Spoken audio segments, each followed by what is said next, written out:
Good morning. Good morning, Susie. I'm Susie Citron. I'm conducting an interview here today with Doreen Hermelin, and I'd like to know if we have your permission to use your words and thoughts in the future for educational and historical research and documentation. By all means. Okay, thank you. Well, let's get started at the beginning. Okay. I want to know a little history about you because I've read a few of the documents of where you were born here in Detroit, and you grew up around this area. But tell me a little bit about your early family life. Well, as far as I was the third child of four, and my father, and we lived off of Fullerton when I was born, and my dad was the president of our synagogue. I mean, it was a big influence on my life and my early life, because he was the president twice, B'nai Moshe for, and those early memories of going to shul, walking to shul from Fullerton to Lawrence, where the synagogue was, and I went to school there. I lived there till I was 8 years old, and then we moved away to Canterbury, and I still went to Sunday school there, and I used to, because my parents didn't want to get up and drive every morning, I used to sleep at my grandparents' house, because they live right down the street from B'nai Moshe. So I used to sleep there on Saturday nights and go to Sunday school in the morning from that house. So now, were your parents born here? I remember your mom, because I don't remember an accent. Mrs. My Curtis. mother was born in France, actually. Her parents were from Romania, but she was born in France. My grandfather ran away from the Romanian army. No, he deserted the French army, actually. And my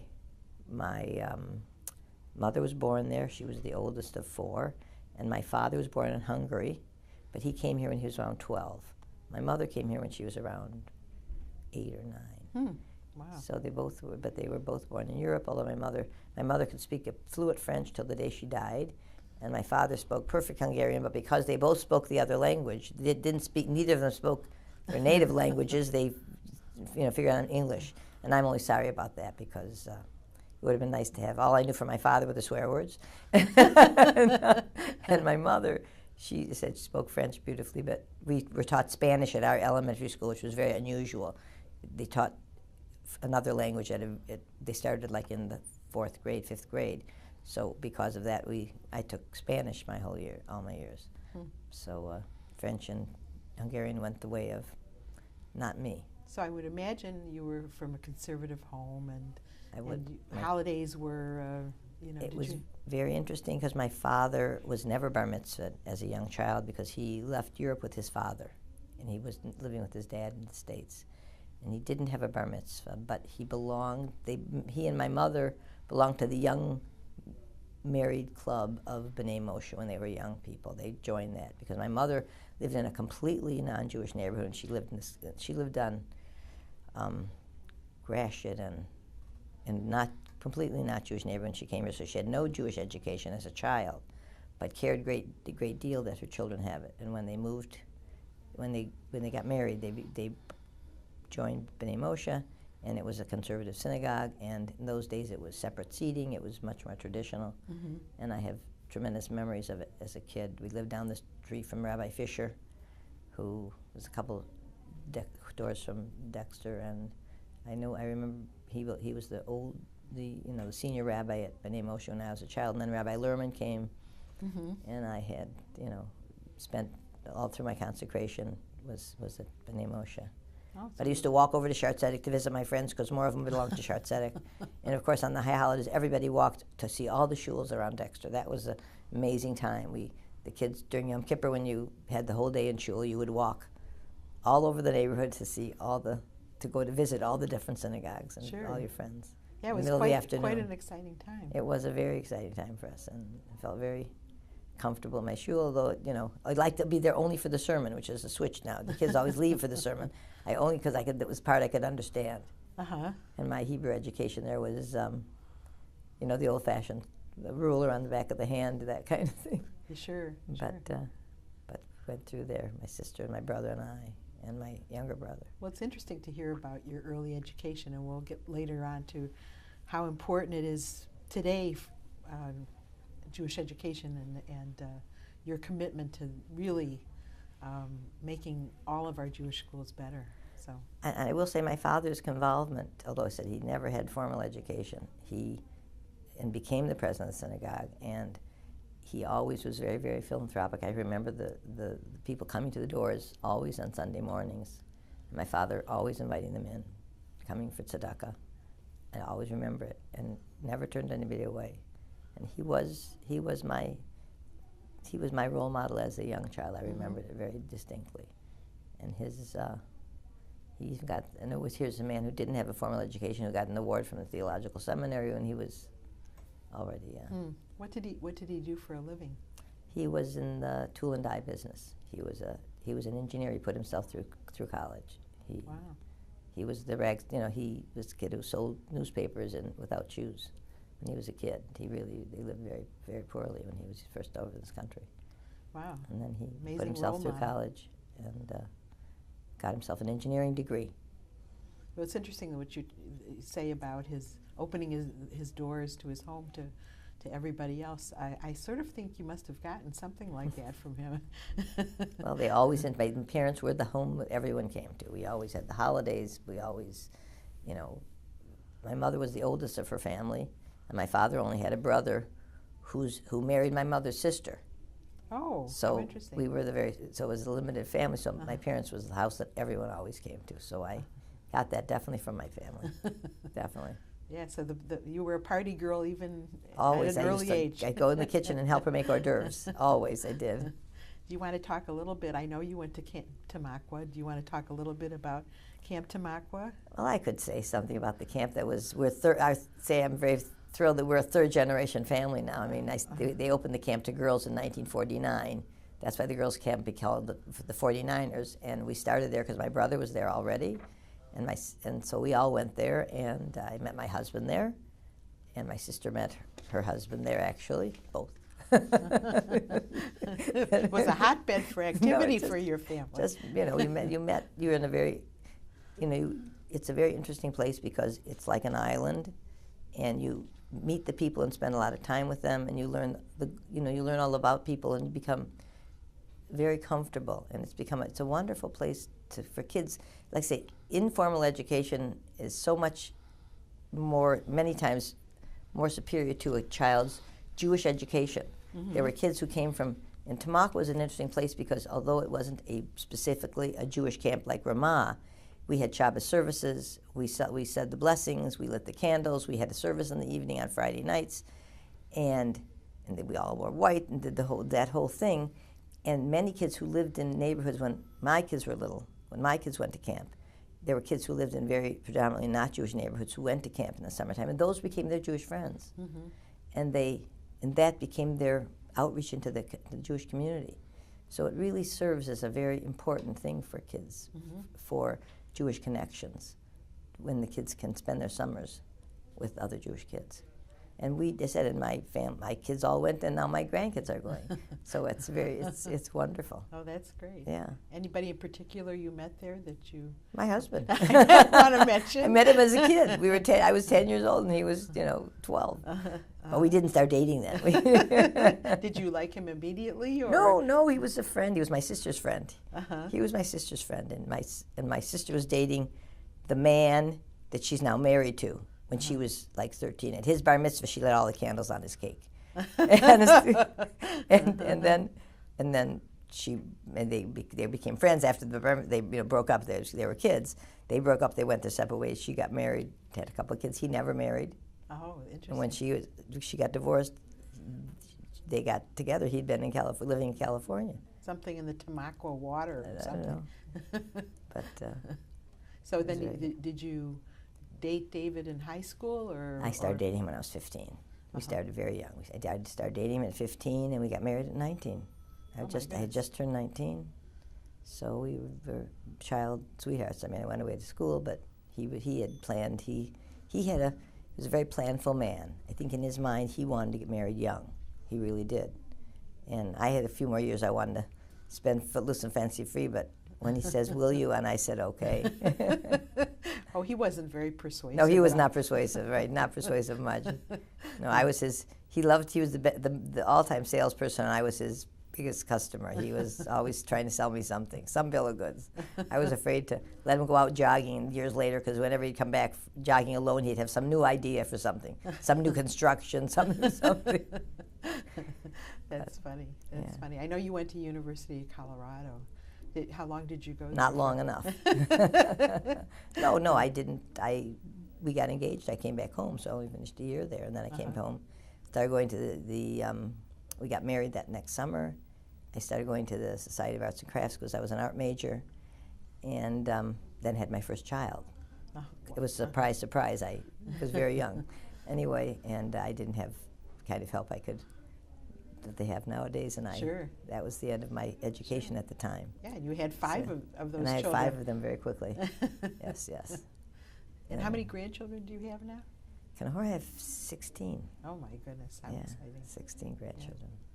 Do you want to talk about early childhood development in your house? And in my house, it was fun.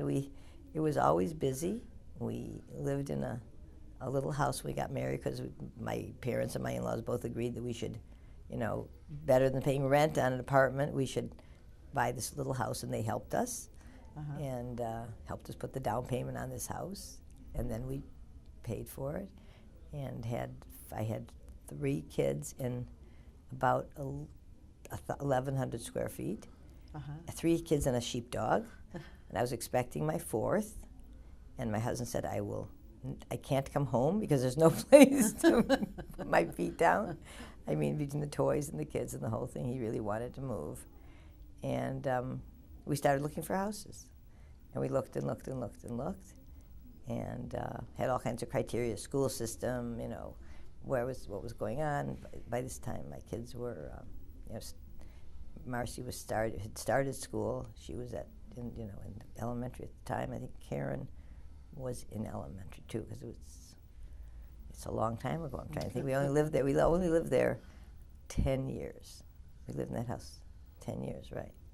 So Marcy and Karen were already in school, and we found a house in a neighborhood we weren't going to live at, because I didn't like the name, and I didn't want the street, and it sounded too funny. But we bought a lot, and we were going to build a house right near Shartsetic.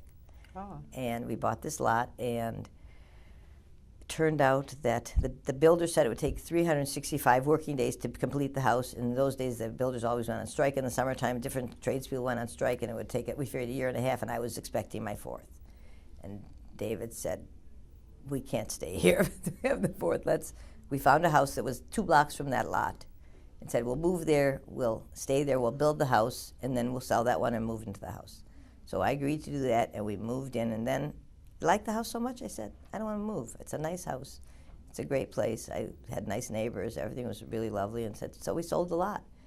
But David wasn't ever really happy, because he really wanted land. He wanted some property. And the other lot had backed up onto all this natural reservoir area. So from the minute we moved in, he kept looking for land. He kept looking for houses. And I was very happy. Yeah, I was very happy where I was. I really was happy. We had my 5th child there, and I had my daughter that actually did 2 days after I moved in. David wasn't home. He'd gone away after camp to Tamaqua. Oh my goodness. Anyway, and then when he came home in the middle of the night, because a friend of his got hurt, and he drove him home to get some stitches, and I went to open the door, and my water broke, and I had my daughter early, and then 2 years later I had my other daughter. Not even 2 years later, I had my last child.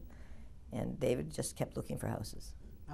And making this a long story, but he found, through a process, he found the house that we live in now that he fell in love with when he went up the driveway. And he wanted this house, and I didn't want it in a big way.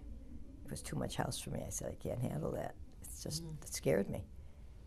But you said, remember, the best salesman? Oh, yeah, he was. The best salesman in the whole world. I sat with him, and I wanted a very modern house, and he just wanted to buy this house because of the property. And my in-laws, and my father-in-law, myself, and my decorator, and I sat at a table in the dining room in my house, and he said, on Twickenham, and he said, and I figured my father-in-law would say, David, you can't afford to live there, don't do that. And the decorator, who knew I wanted just modern, would say, she doesn't want that, because she was always taking my side, because I needed somebody to take my side. And my decorator said, "What a place to raise your children." And I said, "You turncoat." And my father-in-law said, "You can't afford to live there, but if you could even manage it, what a wonderful place to raise your kids."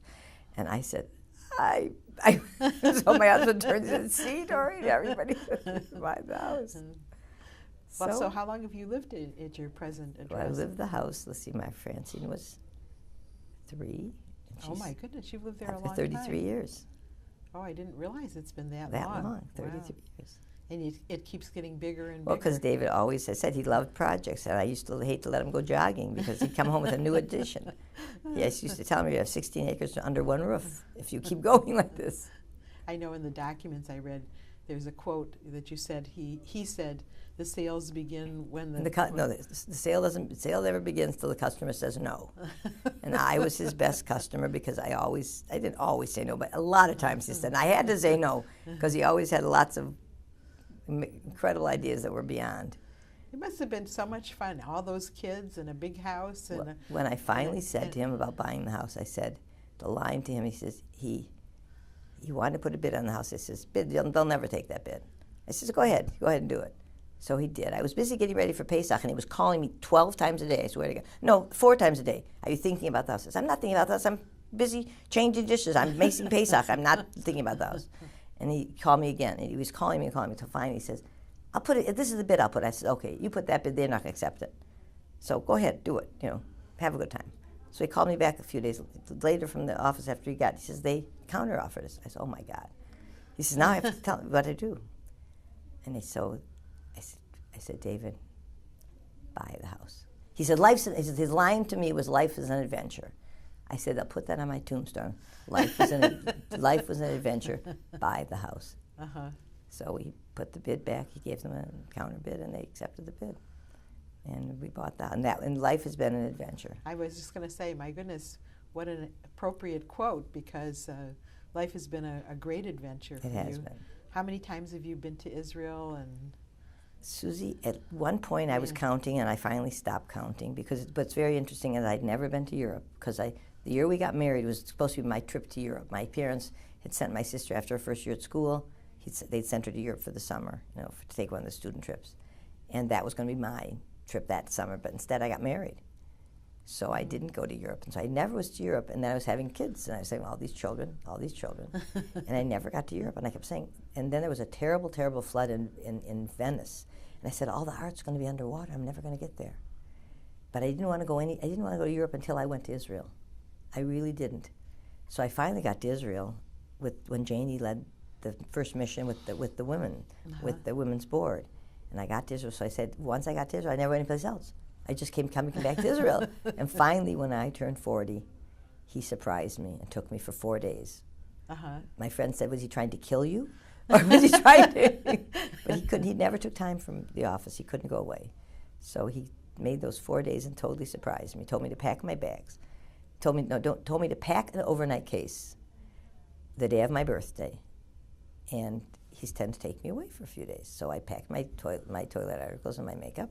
He came in the bedroom, and the kids handed me this big box, big thing of presents and stuff, and he said, get dressed. And I got dressed, and a bus pulls up, and my girlfriends are in the bus. Oh my goodness! A bus full of girls. You had no idea. No idea. And some of them had their robes on over their coats on over their pajamas because it was really early in the morning. And we took the bus to the airport. And they had a cake on the bus, and he had a violin player who played at my engagement party, this Hungarian violinist, and resurrected him, in Champagne at the crack of dawn. And we got to the airport. In fact, they followed me. The violinist followed me into the airport playing. I have a photograph of this. And so, at what point did you know you were actually going to Europe? I didn't know. We went. I thought I saw luggage coming in, and I saw my skis. So I thought I'm going to go to Europe. I'm not going to Europe. I'm going to go to Vermont skiing because we got on a plane to New York. So I figured I'm going. I didn't travel a lot, so I thought I'd go to New York to get to Vermont. I didn't know.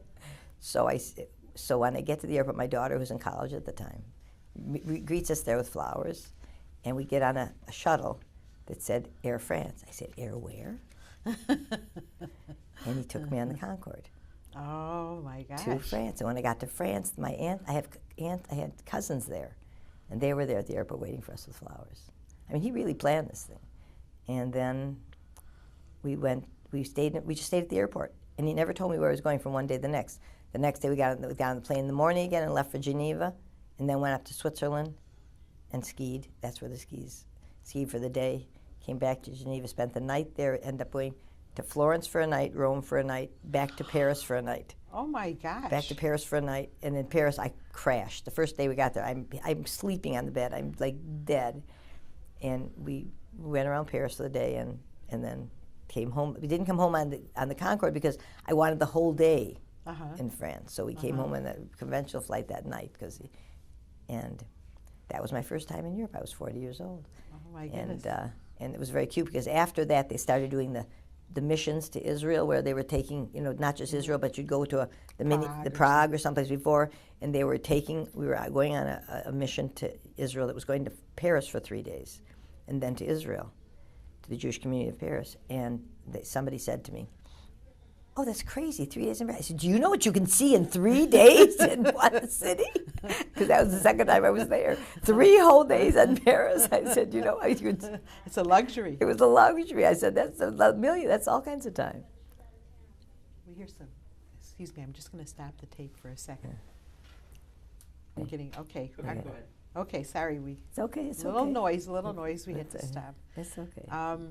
Well, it sounds like a wonderful. It was quite a trip.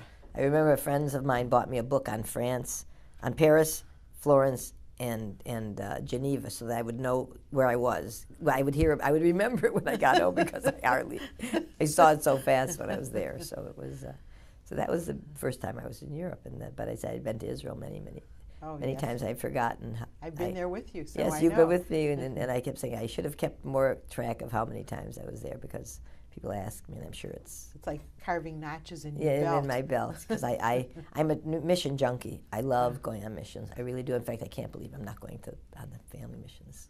It's killing me.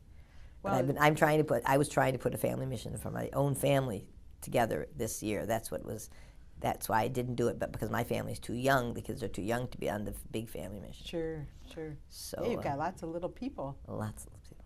That's how many actual little babies under? Right now, I have under 5. I have 2, 5, 7, 8, 9. Oh my goodness, under 5. Under 5. Wow. Well, that I know keeps you busy now. Yeah. But let's go back to the early years for just a second and talk about. Oh my goodness. Anyway, a lot.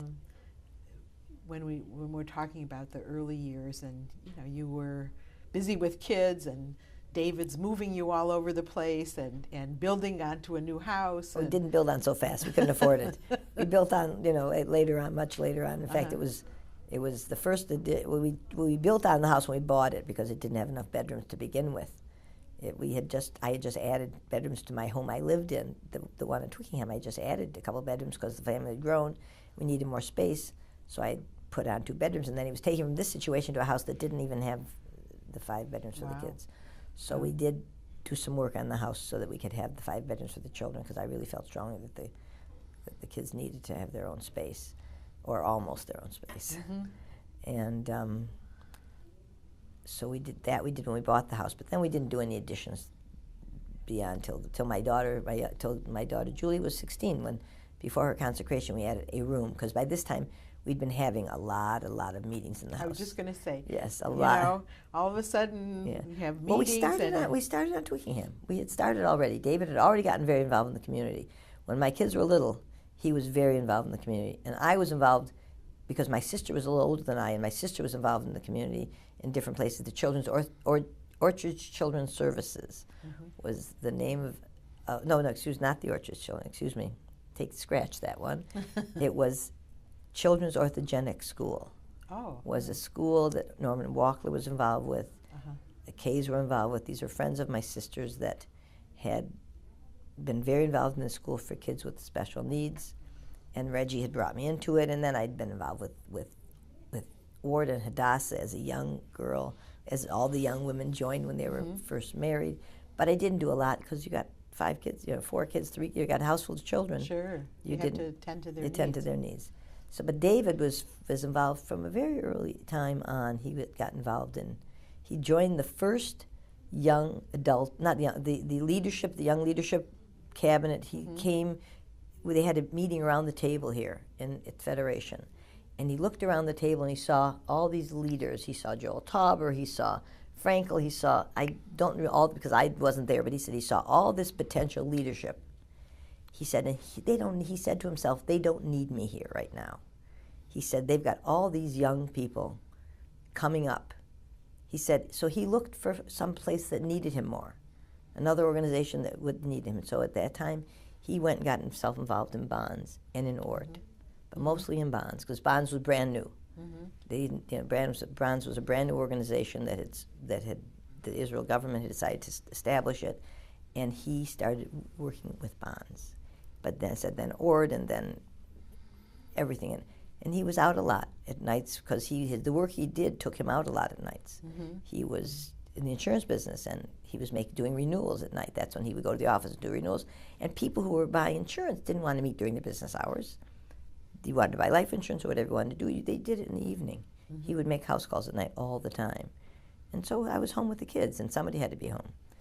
And so I didn't get that involved early on. And then when my last child started school, because I said, if you can't fight him, join him. That was my motto. By this time I'd gotten involved, and I got involved in a lot of organizations, a little bit at a number of organizations. Do you want me to tell you what they were? My goodness. Okay. The list goes on and on. But at the beginning it ORT and bonds and Hadassah and National Council. And my sisterhood.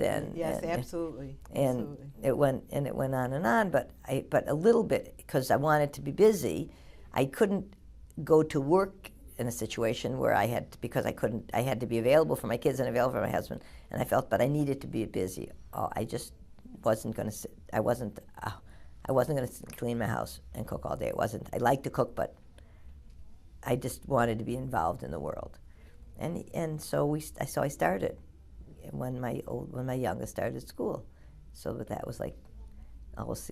So I really started then. I had already started already.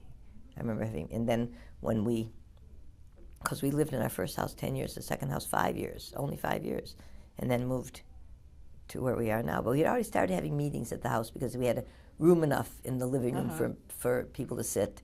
We'd already started having meetings. We already started that in motion. But and then we moved you here. were behind the scenes making the cakes and I was doing the cake.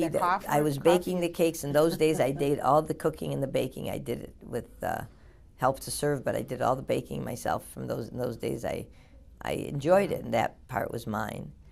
And well, it's always been yours, though. I mean, you're always I always said I'll do hostess. Well, I used to tell him I'll do anything. He can do the speaking, and I'll do the cooking, because that was our deal. I said, I'm happy to do it, but you do you take the speaking, and I'll do the cooking part.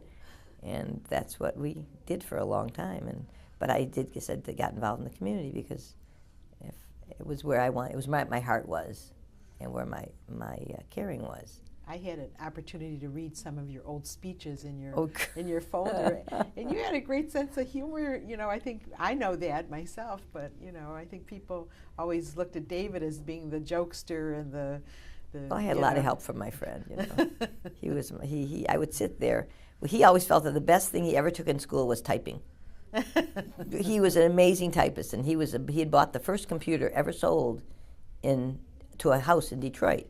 The reason I know that is because they came from the television station to interview him and ask him why you bought a home computer.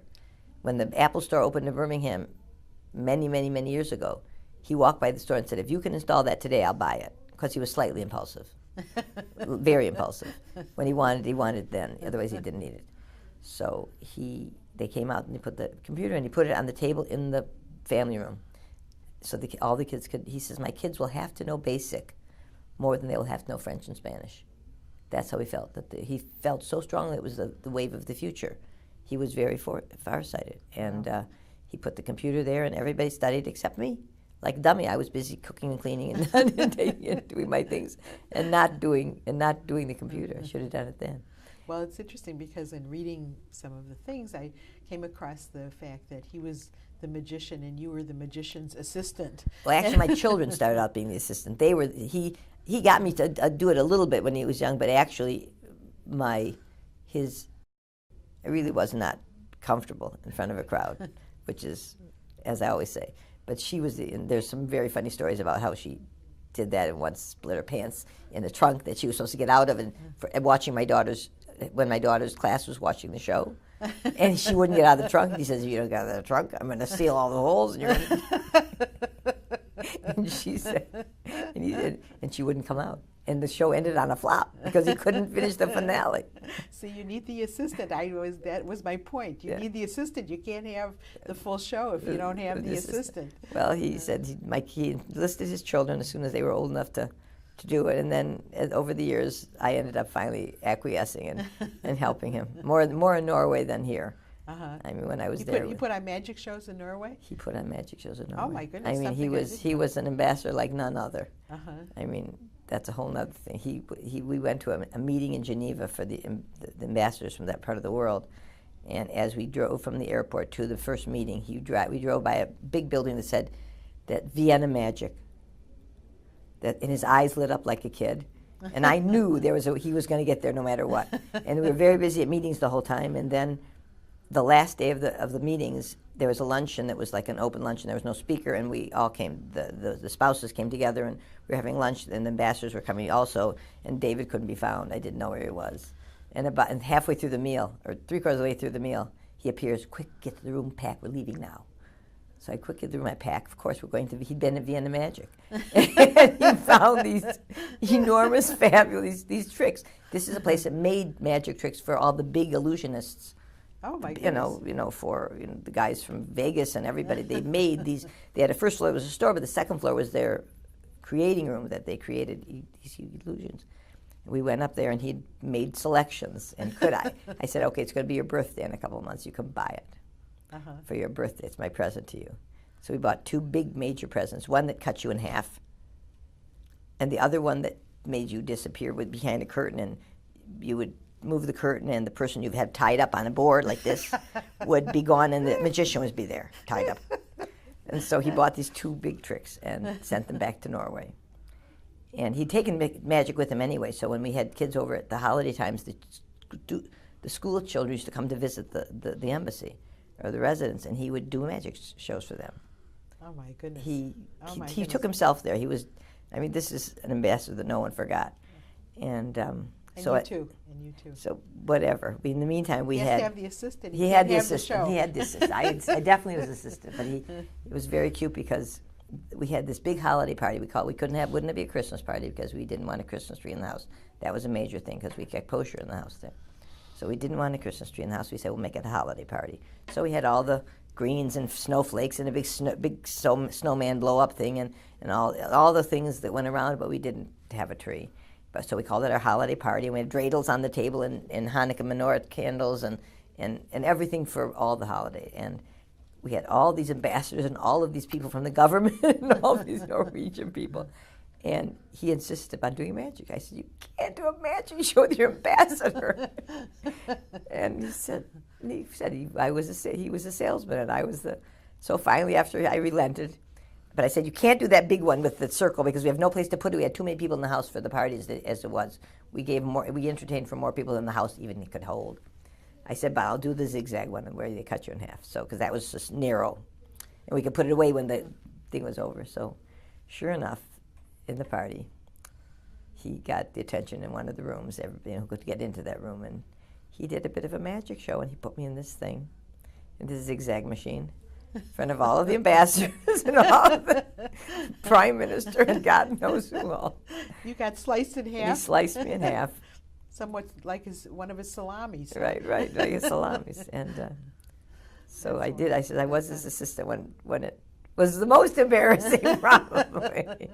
But we're sort of skipping around a little. Oh yes, I'm sorry. I'm not. I want to know about women's department. Okay, let me stop talking about this. No, I want to talk about Norway because you're smiling and you've obviously. Well, it was a wonderful experience. It was a wonderful time, but we'll cut back because otherwise No, you know. I just want to ask you because Yeah. you had guests at the embassy like Ehud Barak and Yasser Arafat and Bill Clinton, and so you had some incredible experiences.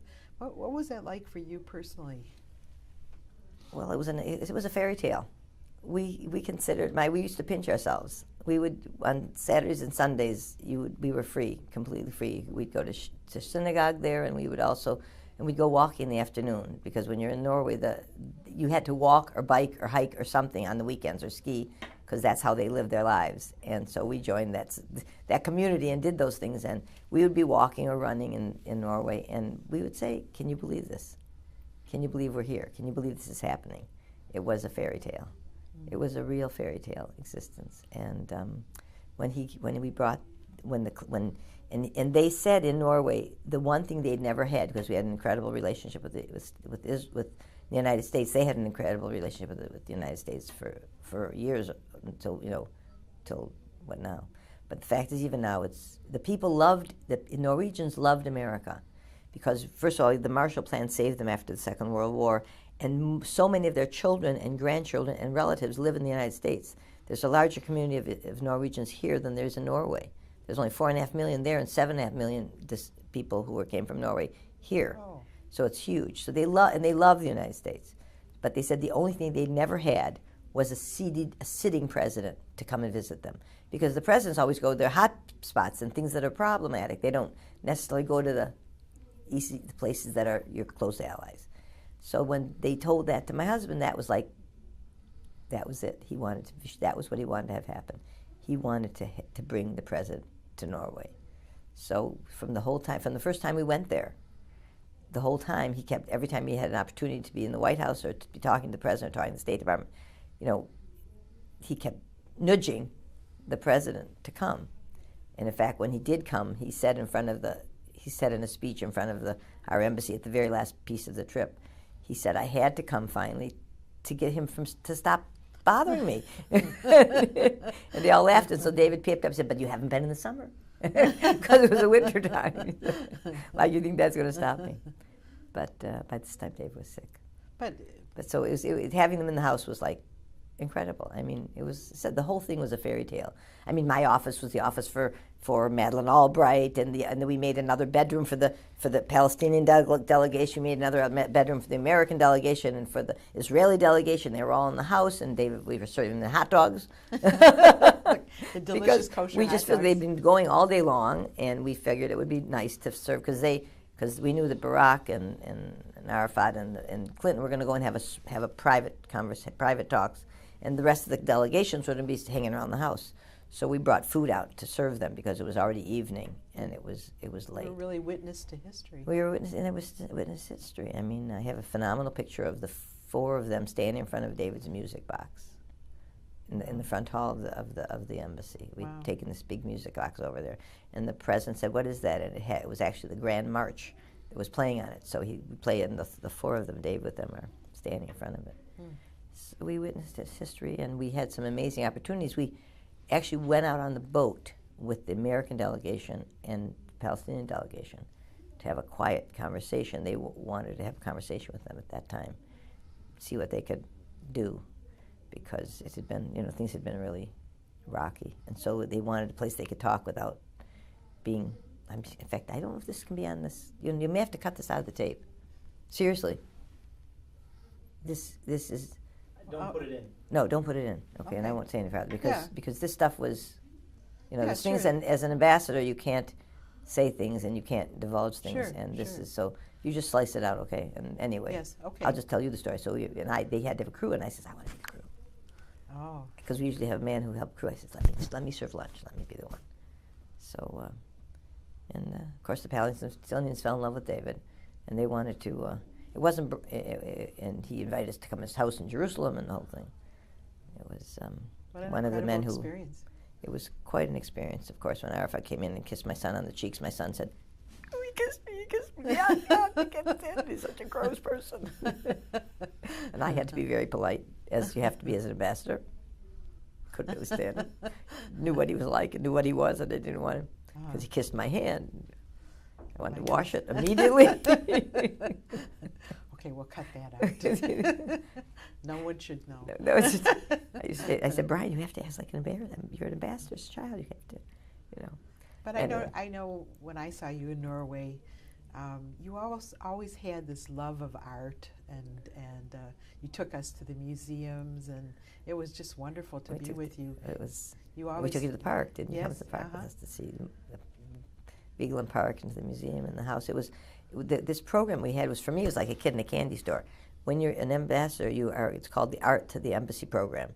You can select the art you want to have in your home, because this is the culture of the United States that you want to take to the other country, so they can understand the culture of your country, the art and everything. That you bring some performing things. Whatever you do, it's always to reach out to the country you're living in, to tell them what the United States is all about. And for me, being an art collector, it was like I had this whole list, and that I would love, my dream list of, I would love to have in my house a Gottlieb. I would love to have, I would love to have I had all these fabulous, I had Dines, I had 2 Dines in the dining room, if you remember seeing them. And I had these pieces from foundations, and I had going blank there all of a sudden. I had an amazing collection of art in the house, and then of course I took many of my own things over, which I'm glad, because they only give you X amount of pieces to have that you can get from the art in the embassy, but the house was quite big, and so I needed some of my own art to fill the walls, and it was very exciting. It was wonderful to have. What an experience. It was an amazing thing. You went to ambassador school, didn't you? Yes, we went to ambassador school for 2 weeks. It wasn't long enough. You need a month at least, but it was excellent that we did it, and met wonderful people that have become friends of ours from the school. The gentleman that became the ambassador to Sweden became a good friend of ours. And the one who was ambassador to Portugal, who just had an article, and it was very cute, he had an article in the New York Times about this couple who he had been a widower with 7 children, and she used to work in Clinton's White House as a lobbyist for the White House. And they met because when he went to, and they were both Irish, and when he went to Ireland, he invited his friend who had been a college roommate of his in law school, and he invited this woman who was also Irish descent, and they went there, and they went on the trip, and they met, and they ended up getting married, and they were engaged while we were in ambassador school. And she moved out to Portugal with him, and that's how they first married. They lived in Portugal, and she, who had never any children, then had 7. Oh my goodness! But he had 2 in college, but 5 children. Well, you could have advised her. I did. Trust me, we had lots of good conversations, and there was a nice article in the New York Times about a month ago about them. Oh, interesting! And everybody called me from all over the country because she loved David. He loved trains, and so they'd come to Norway to take this special train that went from Oslo to Bergen. And you went through a mountain, and inside a mountain, the tunnel was in a mountain. It went around and around and around. You started at the top of the mountain, and you ended up at the valley. And they came to take this train, and so they spent 3 days with us. And they fell in love with my husband and all. And subsequently, they were talking about their trip. They're going to Portugal. They spoke about David's advice to him. Right. And so all these people called me to tell me there was this article about David in the paper. A few days, it was just about a month ago. Wow. Well, I want to get back just a little bit. Let's go back to where let's get back to what this is all about. No, this is so interesting, because this is how you live every single day. It seems, I don't know sometimes how you keep up the schedule you do to this day. I mean, parties at your home, and meetings all the time, and awards. I mean, so many different awards. I don't know, Women's American Art, and State of Israel Bonds, and B'nai B'rith, and Heart of Gold from United Way, and Yad Ezra, and Woman of the Year again from B'nai B'rith, and recently the Butzel Award. And there is a lot of anything in particular that anyone volunteer experience, or you've been president and you've been on so many boards. Well, I'll tell you this. I said I joined the organizations because I wanted to work in the community. I cared a great deal, and that's what drove me into the working in the volunteer world. And I found the people you work in the volunteer world. You receive so much more than you give. It sounds trite and it's used so much, but it's really the truth. I mean, it enriches your life so much, it gives you so much. You understand and you care and you love. As a couple and as a person, it enriches your life. And over the years, there have been different experiences that have been very special.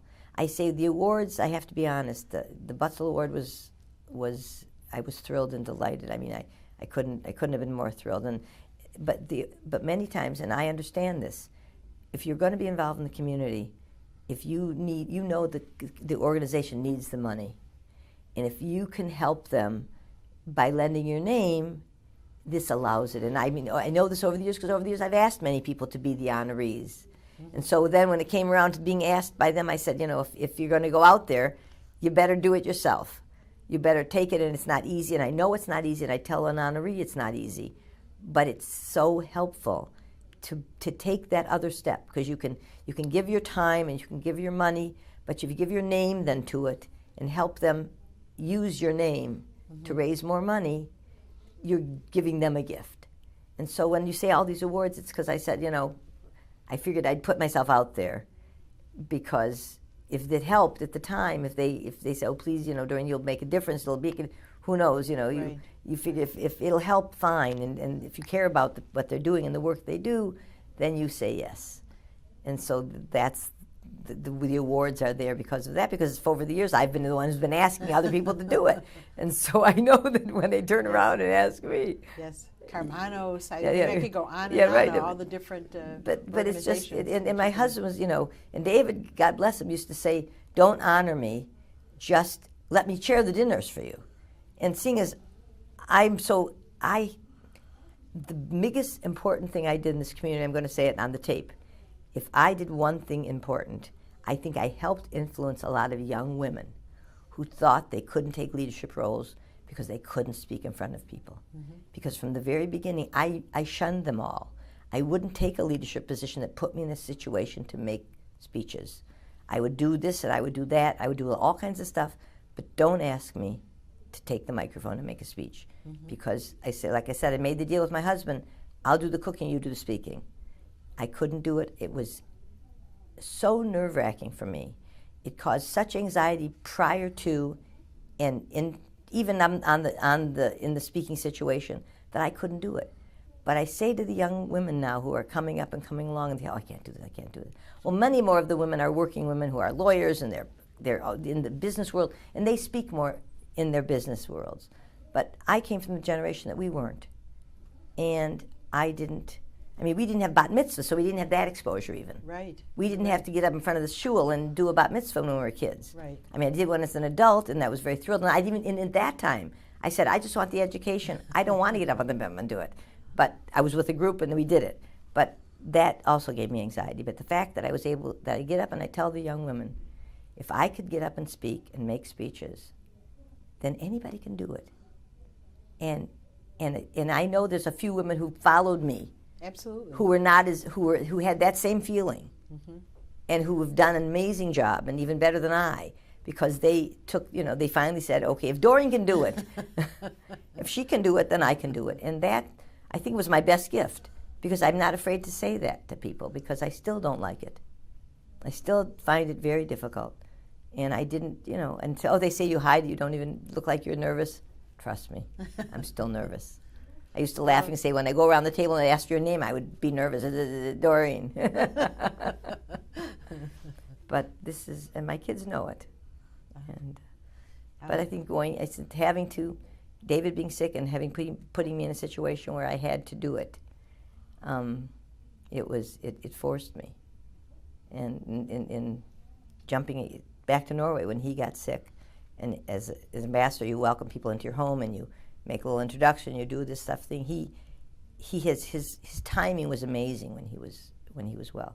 David knew how long to speak, how long not to speak, when to stop, when to start.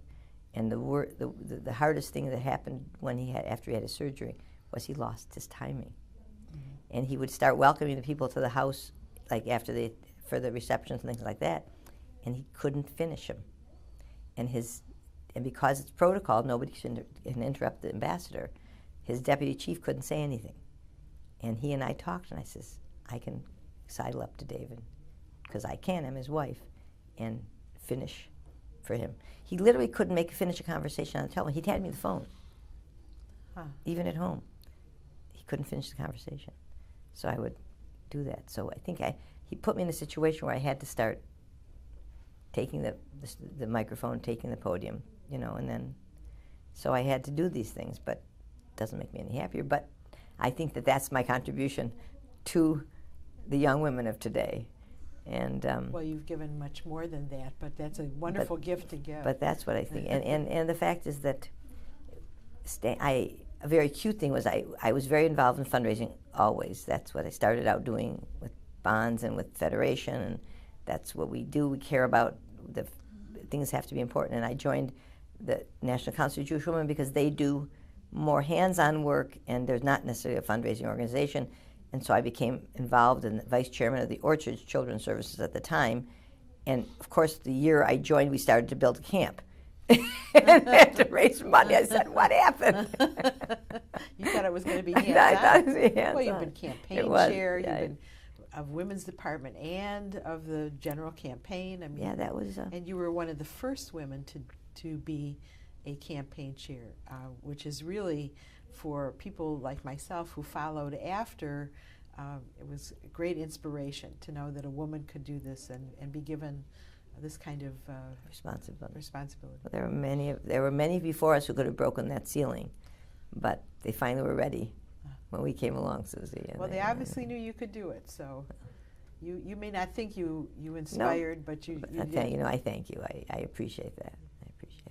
Someone, any one volunteer activity that sort of jumps out at you. Well, I have to say that I think being chairman of the campaign of the women's department was my first high point for me.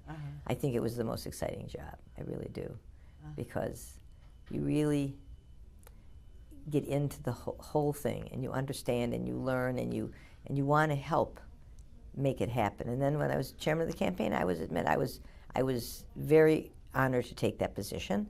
At the time, it was a big job, and it's a good job. It's easier because in the women's department, they don't write your speeches; you write them yourself. In the general campaign, they give you your speeches, which is much nicer. It's a lot easier. A lot easier. They have much more backup for you in the general campaign. But it was those were probably the highlights of my volunteer years.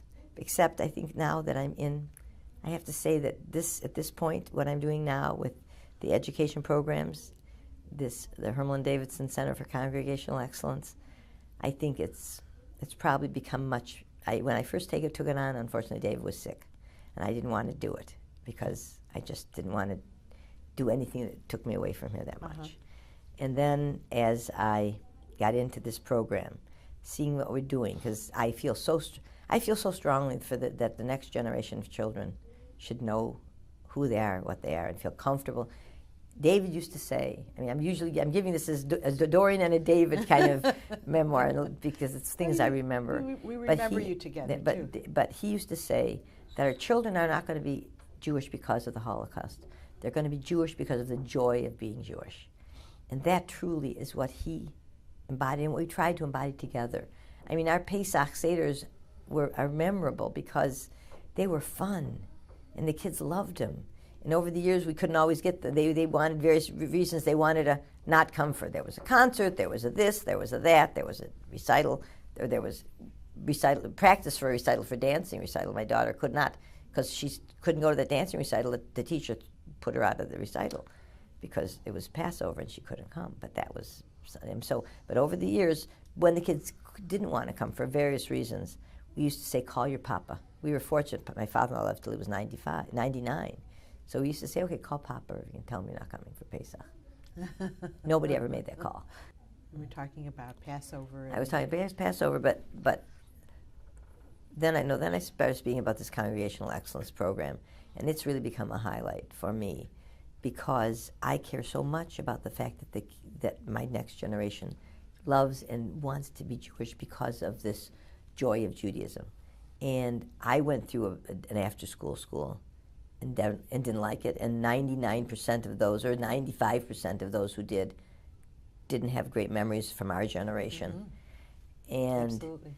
I felt I wanted to help improve the quality of that education. And the best way to do it is because when a kid had a great teacher, they had a great year. My own kids included. When they had some of them I had 3 that went to day school and 2 that went to after-school school. When my kids in the after-school school had a good teacher, they had a great year. And they didn't mind going, and they were fine. But when the teacher and them didn't click, it didn't click for them. So we can discuss in this Congregational Excellence program the best way to help create this wonderful situation in the classroom was to help the teachers create more programs for them. Help them, because we got good teachers, but they need, it would be anything more that you can give them is a plus. And to show them we appreciate them, because we do appreciate they're doing with the most precious, our precious possession, our children. And they're doing the most important job we can ask them to do, is to give them a good Jewish foundation. Well, it's a very clever program because you take all of these teachers and build them up to a wonderful excursion to Israel. So and it's had the 2 missions I've been on with the teachers have been phenomenal, and they've been so inspirational. And right now we're just in the beginnings of what the teachers are putting together for the schools, but the teachers and the artists, and we took the artists last time and the family educators, and it was so exciting and it was so inspiring for me. I say I'm a mission junkie, and I love to see what happens to people when they go to. I mean, we took Israeli teachers with us, who were from, and they'd never seen Israel that way and experienced it that way, and done the things that we did with them. It was phenomenal, and they're creating these programs now to give back to our kids in the schools, and it's just so exciting. If they can translate that excitement and that love and that joy to our students, that's what it's all about. Absolutely. And our next challenge is the 6th through the 12th grade. We took the kindergarten through 5th grade teachers this last trip, and it's been a real high point for me because it's something that I'm doing, and well, it will change the whole complexion of Jewish education. Please. In this community. Yeah, I think it'll be a pilot program for the country. I mean, because we're working in conjunction with the seminary and all the denominations. I mean, we're working with the conservative and the reform teachers and the Reconstructionists. It's been an incredible opportunity, and so I'm loving doing that, and it's very, very exciting. I know you, just in mentioning Israel just a little bit, any one incident that sort of stands out as the highlight of all of the times you've traveled there, or oh my couple? God. I know I can see in your face when you're talking about taking them to anybody to Israel, yeah, especially for a first time. Yeah, it's the best. There's nothing like going to the Israel field. If my first trip to Israel, you can't ever forget that first trip. But as soon as I got off the plane and landed here, I had to say, I got to take my kids back. We got to go back. So we ended up having an opportunity not very soon after that, not too late after that, to bring our family back. We took the Fizzle-T tour. We took a Fizzle-T tour. That's the initials of all the families that came with us. We took a trip. We asked Diana Marie Schechter to come with us. They were not living in Israel. They were living here still. And we took all of our kids. And it was really cute because my kids who were at Hillel could speak a little Hebrew, and we would pick the soldiers up on our bus and take them with us. My little kids could talk to them. My older kids couldn't say straight because all these handsome soldiers should get on the bus with us. But that was a very special trip, and I'm looking forward to taking them again. When the little ones get a little bit bigger. But each trip, it's very interesting when you ask me which one stands out. Every trip has a special significance to it over the years, and it's very interesting. We had a guide once who said, you've been there so many times, I've got to find something to do with you that you never did before, because we were just going someplace. I took my sister and brother-in-law for their 50th birthdays to Israel as their birthday present, and that was the first time I was there on a vacation. Actually, it was no mission. It was just going as a tourist and doing the thing together, the 4 of us, and it was wonderful. I went shopping there for the first time and found out you could go buy some fabulous clothes in Israel, and so I bought some suits, and I was chairman of Israel Bonds at the time. And I wore my Israel suits, which are gorgeous. I wore them a lot for years, but I would make a point of wearing them to my meetings when I would go to the meetings and give my speech and say, this is from Israel. Because many people go on vacation and you always, you go shopping in the country. You don't go home empty-handed. And people are so busy on tour so often that they don't take the time. So when David and I ever did a mission, we always made sure that they had time to spend their money, because that only helps the economy. I remember one of the Michigan Miracle Missions where He kept stopped the the bus. stores open. Yeah, and asked the stores. They knew David. He'd say, "We got a big group coming in. Keep your doors open for a little longer." And he did it all the time. For any mission we went on, we always made sure that people had an opportunity to go shopping. And I would come back from as I was saying, when I was talking about speaking, I think Israel Bonds was where I first made my first speeches. And that was because I had the opportunity of becoming very close to Franka Charlupski. May she rest in peace. She was the chairman just before me. And that was when they were first people started talking about the Holocaust experience. And she would talk about it at our meetings. And that was amazing. And I followed her in the bonds, and she gave me the courage to speak. I said, if they have the courage to live and do what they have to do in their lives, I can get up and do what I need to do to help support the state of Israel. And so I said, in the organizations we've been involved with, we've met amazing people, so many people, and so many things. In my Israel, I think probably one of the most exciting. We went for the 50th anniversary. We went from Norway to Israel with our children. With Marcy and the kids were living with me in Norway, and all of us went to Israel for the celebration, and it was very cute because the vice president was there, and we were at a luncheon. Dave and I were at a luncheon, and the the vice president at the time said, we were walking by, and he said, David said hello to him, and he turned to, was it Barack at the time? I can't remember. I can't remember who was the president at the time. I mean, the Prime Minister of Israel at the time. But he turned to him and he said, I'd like you to meet our ambassador to Norway. He says, oh no, our ambassador, the Israeli Prime Minister said, our ambassador to Norway, which was very good. That's very cute. It was very cute. That's very cute. In fact, we became very close friends with the Israeli ambassador at the time to Norway, and we have subsequently stayed very close friends.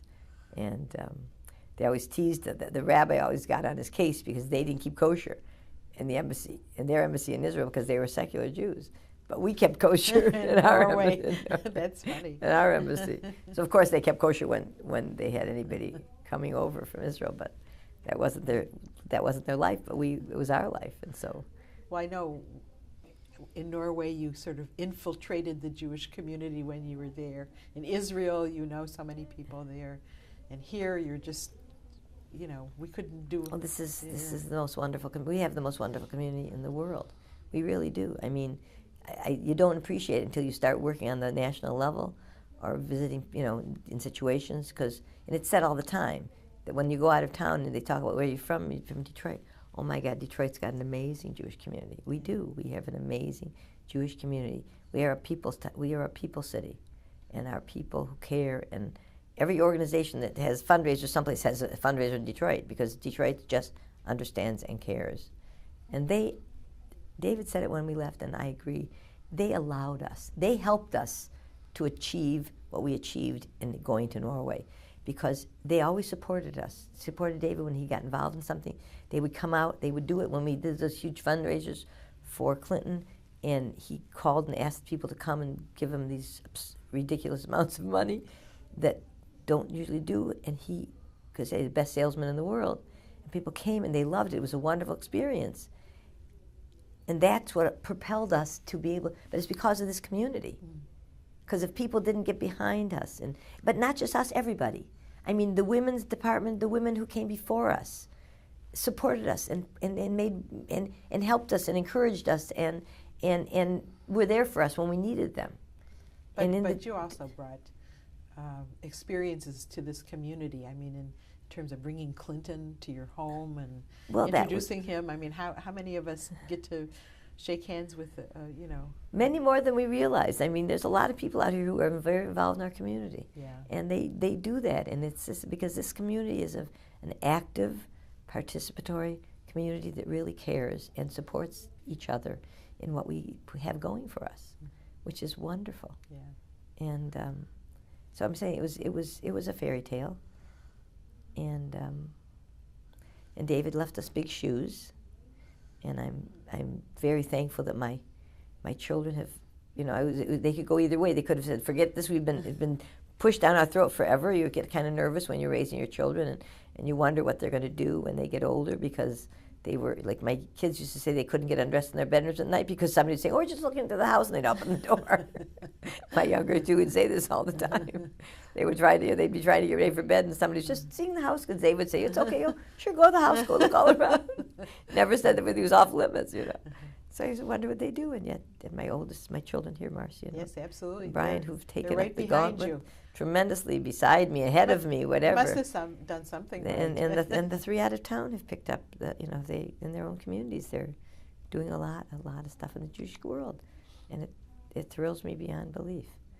And that's what I want to see for everybody, to be able to get that pleasure and that joy. So that's why I feel so strongly about the Jewish education and for the future, that we should all have that same pleasure with our kids and our grandkids. Well, you're doing an incredible thing by really supporting the teachers who have not been in the past really cultivated and honored. We need to do this. Yeah. I would be remiss if I didn't ask you about salami mania and how it got started. Well, if the truth be told, the got started because David ate nothing.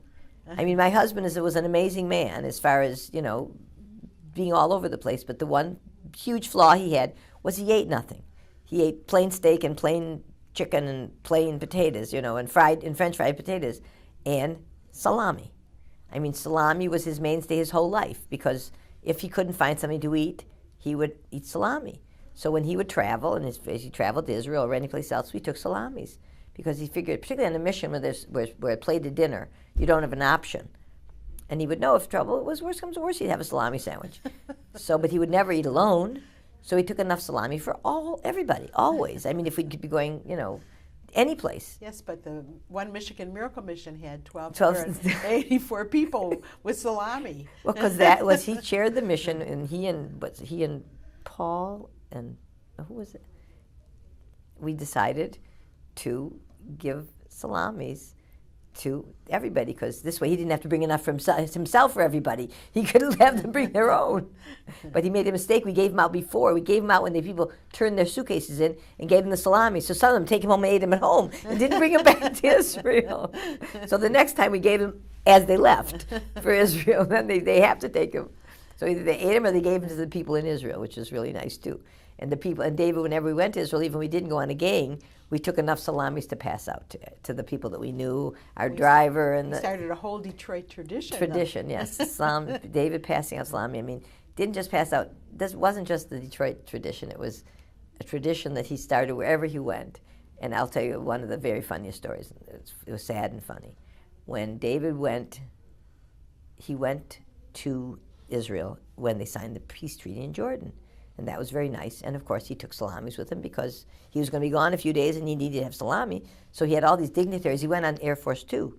And he went with all these dignitaries. And of course, he shared the salami. So people, because this guy was sitting beside him, I think it was somebody quite important. He said, would you hold this tray for me? And he got him slicing salamis. So they were putting his Israel flags in them, And he made sandwiches. But the second time he went for it. He was a sad time. He went after Rabin was killed. He was invited to go with the president and on Air Force 2. And not Air Force 1, Air Force 2. He sent 2 planes over. And I said, David, this isn't the time to take salami. I said, he's like, how can I got to eat something. So, of course, he took salamis just because he needed it to sustain himself for 3 days, because who knew what they were going to serve him. So he comes home and he says to me, you were right. It wasn't the time to take salamis. He says, you can't imagine what happened. I said, what happened? He said, when we got to the airport, they put all the bags in the center of the tarmac, and they had all the people stand in a circle, and they brought the dogs out, the drug dogs who smell the drugs. They smell for the drugs, and the dogs come to his suitcase, and they start going crazy. I mean, they're just jumping out of the suitcase. And the army people say, whose suitcase is this? And my husband's standing around, all these dignitaries. My suitcase. My suitcase. And he comes forward and he says, what's in the suitcase? He said, salami. He said, well, we knew it wasn't drugs because the dogs are trained to sit When they have a suitcase of drugs, they sit beside it, or contraband, or whatever it can't be, defined, or explosives or whatever. He says, but the dogs were going crazy, so they knew there had to be something else. Contraband salami. So he said he was embarrassed. He said, I was embarrassed when I had to go forward in this group of people that were all these dignitaries. So he said, you were right. We shouldn't have been the salami this time. But anyway, of course, on the plane, he cracked open the salamis and started serving everybody on the way over to Israel, and all these people remember. We met people all over the world with the salamis. I mean, I have friends from Mexico City now who we met many, many, many years ago in Acapulco. I mean, when my kids were babies. And we met them again years later, although we spent some time with them in Mexico and then lost touch with them and bumped into them again years later. He says, you're the salami man. And so the salamis have made and I forget to take him sometimes. I forgot to take him with the teachers this year. It was my fault. They were looking for the salamis, and I was, it wasn't my necessity, but it was his necessity, and it became the necessity of everybody then. Because people said, and people who never eat meat, it's a right. I don't eat meat. I'm a vegetarian, but I eat the salami. Yeah, I eat the salami. Well, one of the things in looking through your folder, which was vast. I noticed that you went from motorhomes and schlepping and, driving cross country in motorhomes to inaugural balls. So any comments you want to make about trips? Well, that was trips or I'll tell you, those trips were probably the best thing that ever happened to us, the family, really, in that respect. Because David worked 24/7. He really worked. He worked very hard, very long hours. He had lots of night meetings and stuff. So this was the first time the kids spent. I mean, not the first time, but we spent 24/7 for all those times in the motorhome together. You couldn't leave with babysitters because you're in strange places. So we were all together, and it was an amazing thing. We started thinking we'd do it one year. We did it from the time my daughter was 15 till the time he was president of Sha'ar Tzedek, and he couldn't get away that summer. It was the last time we did it as a big family group. We had different size groups. Sometimes all the kids, some of the kids, some of my nieces and nephews with us. I mean, we traveled with other families. We ended up having a caravan of 3 motorhomes across the country. Oh my we had goodness. It was amazing times. I could talk about that for 3 hours, but it was incredible times. But the funniest thing happened the year we went east with the children, and we went to Washington. And Marcy was with us with the kids, and Robbie, and we were going to, this is when my grandkids was already touring with the grandkids, and we get to Washington, and we wanted to have a White House, the White House tour. And so we called Senator Levin, and he arranged for us to have what they call the private tour, so you can go through with a smaller group instead of this giant group. And when I guess the White House must look through the list of people who are coming on the private tours, and they saw our name there, they sent word out to David's office that they were inviting us to meet the president, to have an audience with the president.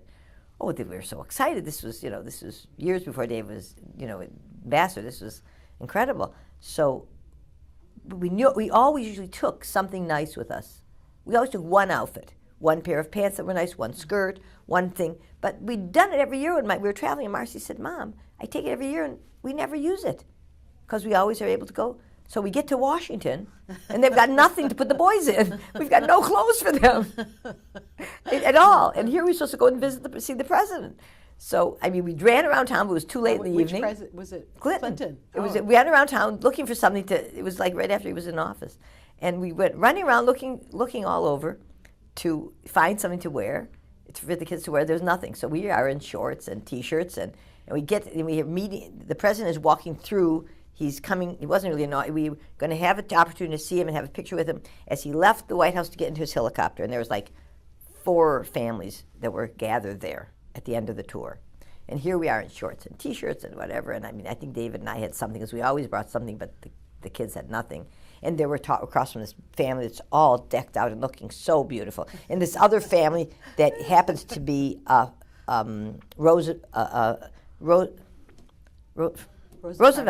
Roosevelt's grandson. Oh my God. And his family are all in white pants and blue blazers. And Marcy remembered she'd met him years ago, that we were she was talking to them, and we were standing there, and we said, oh my God, we look like schleppers.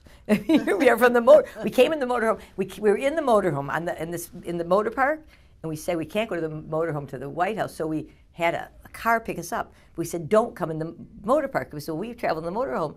We were just like everybody else, and nothing.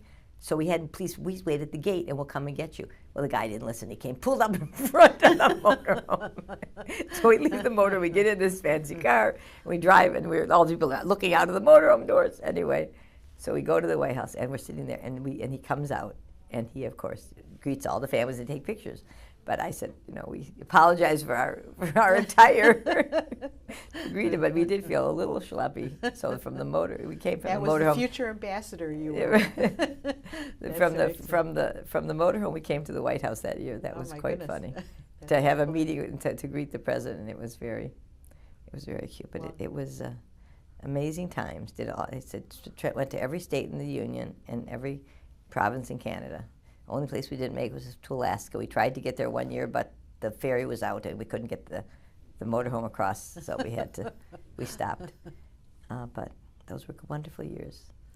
Well, it's hard in such a short time to cover all that you've done, but any final thoughts looking towards the future? Well, this is being done for our federation, this video, and what I think is, I think that this is such an important organization in our community.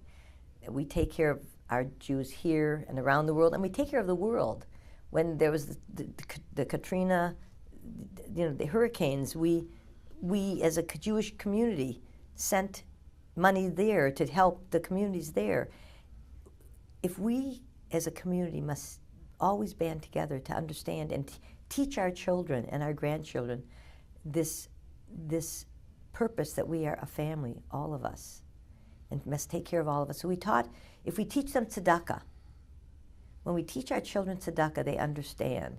They understand that you give to your family, you give to your Jewish community, you give to the community you live in, and you give to the world. And that is a huge lesson that the Jewish people have taught from generation to generation.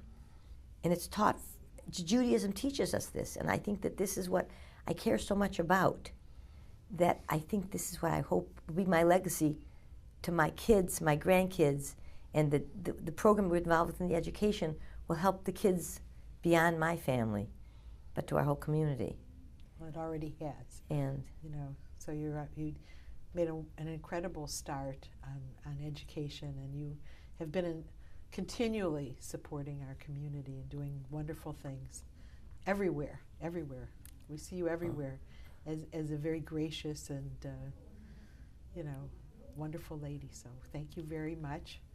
Thank you. Well, they'll go down in history. My house was Jewish Community Center East. Because that's true. Enjoy As a matter of fact, Thanksgiving is coming up. So no.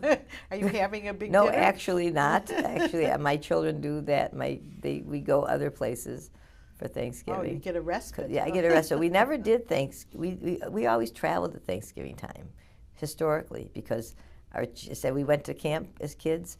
The Canadians used to come to Detroit on their Thanksgiving. My kids would go to Toronto on our Thanksgiving, or else we would go to out west for Thanksgiving, and those were times. But it was a small. Unfortunately, this year it's a hard time. Thanksgiving's got a different thing now. It's been 5 years, and David died the day before Thanksgiving. Oh, sorry. So it's got a sort of a different connotation now. Sure. But we. Well, Yeah, you have a lot of Davids in your family. I have lots of Davids. I have lots of grandchildren named after him. He left me an amazing, amazing legacy that I'm going to do a video, just not like this, but we're going to do a video for him. That I think that's the important way to remember him for the kids. Absolutely. And so we're in the process of putting it together. Yeah, anyway. Absolutely. Thank you. You're welcome, and thank you for asking me. It was a wonderful interview. Our best. Don't put that on there. No, do not.